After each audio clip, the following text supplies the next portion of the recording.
శంఖారావము మన రికార్డింగ్ నెంబర్లో 54 54 ఆరో అధ్యాయమైన ధ్యానయోగంలో ఇప్పుడు మనం 32వ శ్లోకం చదువుకోబోతున్నాము.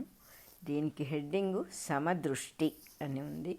సమదృష్టి అనే మాటకు అర్థము చూచువారిని బట్టి మారుచుండును. అందరినీ సమానముగా చూచుట ఉండవలెనని చాలామంది అంగీకరింతురు, కానీ కొందరు అంగీకరింపరు. తమ తమ పూర్వకర్మలను అనుసరించి ఒక్కొక్కడు గొప్పవాడుగా మరి ఒకడు తక్కువవాడుగా పుట్టును. ఒకడు బలవంతుడుగా మరి ఒకడు దుర్బలుడుగా పుట్టును. ఒకడు విద్యావంతుడుగా ఒకడు విద్యాహీనుడుగా తయారగును. ఒకడు ధనవంతుడు కాగా మరి ఒకడు నిర్ధనుడగును. కనుక సమదృష్టికి అవకాశము లేదు అని వీరి మతము. సమదృష్టి చూచువారికి సంబంధించినది కానీ చూడబడువానికి సంబంధించినది కాదు అని వీరు మరచిపోవుచున్నారు. సమదృష్టి ఉండవలెనని అంగీకరించు వారిలో కూడా ఒక్కొక్కప్పుడు ఒక్కొక్క అర్థము చెప్పుకొనుచున్నారు. అందరినీ సమానముగా సంపదలు పంచిపెట్టవలనని కొందరు వాదించుచున్నారు. అందరినీ ఒకే విధముగా చూడవలనని కొందరనుచున్నారు. అట్టి వారిలో కొందరు గొప్పవారిని కూడా తక్కువగా చూచుట నేర్చుచున్నారు. ధనికులను ద్వేషించుట సమదృష్టి అని కొందరనుచున్నారు. అసాధారణ ప్రజ్ఞావంతుని చూచినప్పుడు వీని ఘనత ఏమి అని ఈసడించుట సమదృష్టిగా కొందరు భావింతురు.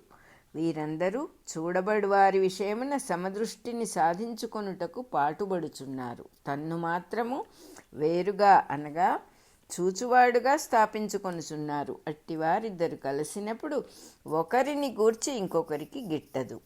సమదృష్టితో లోకమును చూడవలెనని ఒకరితో ఒకరు నొక్కి వక్కాణించి వాదులాడుకొనుచున్నారు. వీరందరూ సమదృష్టి అను పదమునకు గల అర్థమును గూర్చి అసమదృష్టి కలిగి ఉన్నారు. తన దృష్టి మిగిలిన వారికన్నా అసామాన్యమని భావించినప్పుడు సమదృష్టి ఎట్లు లభించును? మనము మిగిలిన వారి వలె కాక సమదృష్టితో లోకమును చూచుచున్నాము అని వాదించువాడు తాను మిగిలిన వారి వలె కానప్పుడు తనకు సమదృష్టి ఉండుట ఎట్లు? కృష్ణుడు చెప్పిన యోగం అభ్యసించువానికి కృష్ణుడు చెప్పిన సమదృష్టియే అబ్బును. అది ఎట్లనగా సమస్త జీవుల శరీరముల యందును గల పంచభూతములు ఒకటే. మనస్సు, ఇంద్రియములు, బుద్ధి కలిగి ఉండుట కూడా ఒకటే. ఈ విధముగా భావించినప్పుడు శరీరములలో జీవులుండుట గాని జీవస్వరూపుడగు భగవంతుని యందు శరీరములుండుట అనునది అనుభవమునకు వచ్చును. దేహములందున్న ప్రతి అణువునకును సర్వాంతర్యామియే ఉండుట తెలియను. ఇక ఎవరి మనస్సు వారికి వేరుగా ఉండుట, ఎవరి అభిప్రాయములు వారికి వేరుగా గోచరించుట ఎట్లు అను ప్రశ్న మిగులును. ఇన్ని మనస్సులును దైవమునందే భాషించుచున్నవనియు ఇన్ని అభిప్రాయములను జగన్నాటకముగానే దర్శింపబడుచున్నదనియు వారికి తెలియను. వ్యక్తులను తానెట్లు సమదృష్టితో చూడగలడో అట్లే మనస్సులను అభిప్రాయములను కూడా చూడగలడు. సృష్టిలోని వివిధత్వమంతయు భగవంతుని మొత్తము స్వరూపముగానే వానికి దర్శనమిచ్చును. ఇట్టి స్థితిలో సాధనలో చేజిక్కుట ఎట్లు? ఇతరులను భగవంతుని యందు వర్తించుచున్న రూపములుగా ధ్యానించినప్పుడు మాత్రమే అది సాధ్యము. కనుక యోగాభ్యాసము కేవలము కనులు మూసుకొని ప్రాణాయామము మొదలగు వానిని అభ్యసించి కొంతసేపు మాత్రమే చేయునదిగా ఉండరాదు. కనులు మూసినప్పుడు లోపల ఏమి దర్శనమిచ్చునో అదియే కనులు తెరిచినప్పుడు కూడా కనిపించున్నట్లు ధ్యానం ఏర్పడవలెను. కనులు మూసినప్పుడు కనిపించున్నది తానే. సరి అయిన యోగికి తన ఉచ్ఛ్వాస నిశ్వాసములు వానిని చేయుచున్నవాడు తానుగా దర్శనమిచ్చును. ఉచ్ఛ్వాస నిశ్వాసములు చేయుచున్నవాడు జీవుడు. అది తాననుకొనుట ధ్యానమునందొక భాగము. అట్టి తాను ఆకాశమునందుంటిని అనుకొనుట, దాని యందే తన శరీరాదులేర్పడి చరించుచున్నవి అనుకొనుట మరికొంత భాగము. అట్టి ఆకాశముననే మిగిలిన జీవులను వారి ఉచ్ఛ్వాస నిశ్వాసములను దేహాదులను ఏర్పడుచు చరించుచున్నవనుకొనుట మరి యొక్క భాగము. ఈ 3 విధములైన ధ్యానము కలిగినప్పుడే ఆకాశము శరీరముగా గల తానే ఇందరుగా వ్యవహరించుచుంటిననియు తానే సర్వాంతర్యామియగు బ్రహ్మమనియు తెలియును. ఆకాశ శరీరం బ్రహ్మ అనున్నది వేదమంత్రము. దీని తెలివియే బ్రహ్మజ్ఞానము. ఇది తెలిసినవాడు బ్రహ్మము నెరిగినవాడు. ఈ తెలివియందు తాను నిలబడి చరించువాడే యోగి. అతడు చూచున్నదే దర్శనము. ఈ దర్శనమున తాను అనగా బ్రహ్మమే అందు సర్వజీవులయందును సమదృష్టి నిలచును. సుఖమును చూచినను దుఃఖమును చూచినను దీనియందే చూచును. కనుక తాను చేయు పనుల వలన ఇతరులకు దుఃఖము పోగొట్టి సుఖమును కలిగించుటకు ప్రయత్నము చేయును. ఈ విధమైన జీవితమును నడపుట తనకు సుఖమా దుఃఖమా అను ప్రశ్న కూడా తొలగిపోవును. తన దృష్టితో వేరుగా చూసినప్పుడు సుఖదుఖములుండును గాని యోగదృష్టియే తన దృష్టి అయినప్పుడు సుఖదుఖములు ఉండవు. ఇట్టి స్థితి అందలి అనుభూతి ఉత్తమమని కృష్ణుడు అర్జునునకు చెప్పగా అర్జునుడిట్లు విమర్శించెను. 32వ శ్లోకం అయిపోయింది. సమదృష్టి అను పేర నీవు చెప్పిన ఈ యోగమును నేను చూడలేకున్నాను. నీవు చెప్పినది స్థిరమైన దృష్టి. దానిని నేను చూడలేకపోవుట చంచలత్వము వలన కలుగుచున్నది. ఒకమారు గోచరించుట మరి ఒక మారు వేర్వేరు మనస్సులతో జీవులు కనిపించుట చంచలత్వము. మనస్సు చంచలత్వమున వర్తించును. ఒకమారు కనిపించినది మరి ఒక మారు కనిపించదు. మనస్సు యొక్క లక్షణం ఇదియే. ఇది మధించుచున్నట్లుండును. సమదృష్టితో చూడవలెను అను సంకల్పము కన్నా ఇది బలవత్తరము. మనస్సు ఎక్కువ బలమై బ్రహ్మజ్ఞాన సంకల్పమును మాయము చేయును. మనస్సునకు ఇంద్రియముల ద్వారా ఇతరుల ప్రవర్తనలు కనిపించునే గాని వారి యందున్న పరబ్రహ్మము గోచరింపదు. అట్టి మనస్సును నిగ్రహించుట అనగా గాలిని నిగ్రహించుట వలె చాలా కష్టమని తలచెదను అని అర్జునుడు పలికెను. 33, 34 శ్లోకాలు అయిపోయినాయి. శ్రీకృష్ణుడు ఇట్లు చెప్పెను.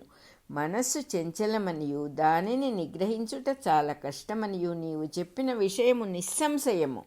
కానీ మరల మనస్సును బ్రహ్మజ్ఞానమునందు సంకల్పించుట ఒక మార్గము. ఎప్పుడెప్పుడు మనస్సునకు వ్యక్తులు గోచరించెదరో అప్పుడప్పుడు వారిని సర్వాంతర్యామిలోని రూపములుగా భావన చేయుట మరల చేయవలెను.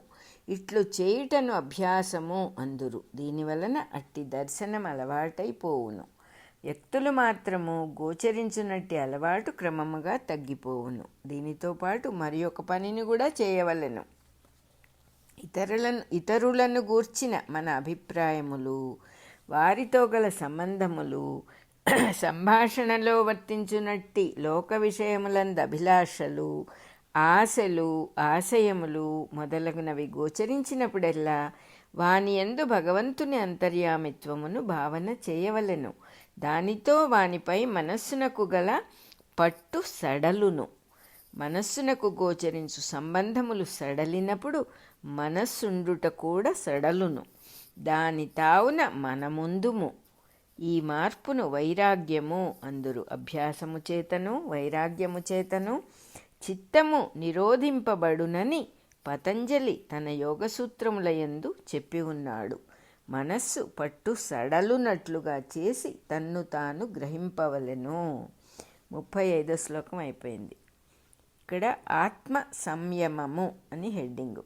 36వ శ్లోకానికి మనస్సును పట్టుకొనుట వలన మనస్సు లొంగదు, కనుక యోగము కుదరదు. ఆ ప్రయత్నము చేయునది కూడా మనస్సే కదా. మనస్సును పట్టుకొనుమని మనస్సుతో చెప్పి ఏమి లాభము? మనము మరి ఒక పని మీద ఉన్నప్పుడు మనస్సు తదితరము మీద పని చేయదు. అట్టి పనిని కల్పించుకొని చేయుచుండుట వలన మనస్సు మన యందు నిలిచిపోవలనే గాని మనస్సును బిగించుటకు ప్రయత్నము చేయరాదు. తనకు పనికి వచ్చు పని మీద తనకు పనికివచ్చు పని మీద ఉన్నప్పుడు మనస్సు కానీ ఇంద్రియములు కానీ వేరుగా పనిచేయవు. మనం ఇష్టపడిన నాటకము కానీ సినిమా కానీ చూచుచున్నప్పుడు నడుము నొప్పి తెలియదు, అనగా నడుమునందు మనస్సు వేరుగా పనిచేయదు. మనతో పాటు మనస్సు కూడా సినిమా చూచును, మనము చూచుటకు తోడ్పడుచుండును. ఈ విధముగా మనస్సును ఇంద్రియములను మనకన్నా వేరుగా పని చేయనీయకుండుట సాధ్యమగునంత వరకు మన యందు మనలను గూర్చిన సినిమా కథను మన లోపల మనమే చూచుచుండవలెను. ఈ స్థితిని పొందినవాడు సంయమము పొందిన ఆత్మ కలవాడు. ఆత్మయనగా దేనియందు మన శరీరము, ఇంద్రియములు, మనస్సు, ఆలోచనలు వివిధ భాగములుగా పనిచేయునో ఆ మొత్తమే గనుక సంయమము పొందిన వానికి శరీరము కూడా తనయందే తనతో పాటు పనిచేయచ్చు, తన పనికి తోడ్పడుచుండును. ఈ విధముగా ఆత్మ సంయమము పొందని వానికి యోగము సిద్ధింపదు, పొందిన వానికి సిద్ధించును. ప్రతి జీవికిని తాను దారము వంటివాడు. ప్రతి జీవికిని తాను దారము వంటివాడు. తనలోని భాగములు పూసల వంటివి. యోగమనగా పూసలతో దారమును ఎక్కించుట వంటిది. ఎక్కించిన వెనుక దారమునందు దారమును ఆధారముగా చేసుకొని పూసలుండును గాని పూసలను బట్టి దారముండదు. అట్లే యోగికి తన యందు మనస్సు, ఇష్టాయిష్టములు, ఆకలి దప్పులు లీనమై వర్తించును గాని వేరుగా పనిచేయవు.